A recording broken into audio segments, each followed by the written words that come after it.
frightened. But nothing happened on that particular day. M. Hamel was very kind to him and he asked him to go to his place quickly. At last, M. Hamel broke a shocking news to the students. That shocking news was that France was defeated by Germany, so German language was to take over French language, and that was the last lesson which M. Hamel was delivering of French language. Now that order or that this news just came a jolt from the blue, and France was very upset. An order had come from Berlin that all the schools of French districts of Alsace and Lorraine would teach German henceforth.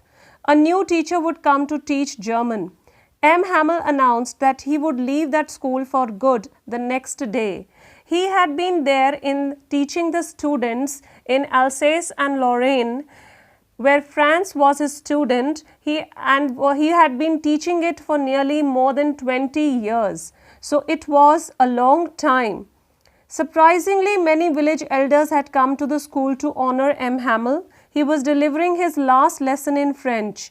The elders were sitting on the desks at the back of the class, and it included many people like the old Hauser, who was having a book of the primer. Primer means the book which the primary students read, the alphabets.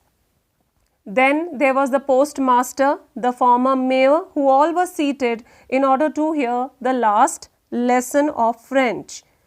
The elders were sitting on the desks at the back of the class.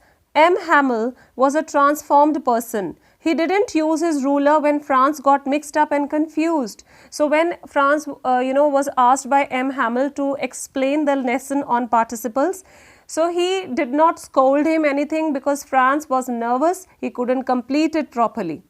M. Hamel regretted that the people of Alsace were quite indifferent to the learning of their mother tongue French, because according to him, if one is not able to express his feelings in mother tongue, it's of no use. He called upon his students and village elders to guard French among themselves. He urged them never to forget their language. He declared that French was the most beautiful language in the world, and he took a piece of chalk and wrote on the blackboard, and he could write, "Long live France." Then he made a gesture with his hand asking them to go out, that the school was dismissed. So these words which he had written on the blackboard were "Vive la France," which means "Long live France." So dear students, please go through these points before we move on to the question answers in the next session. Thank you.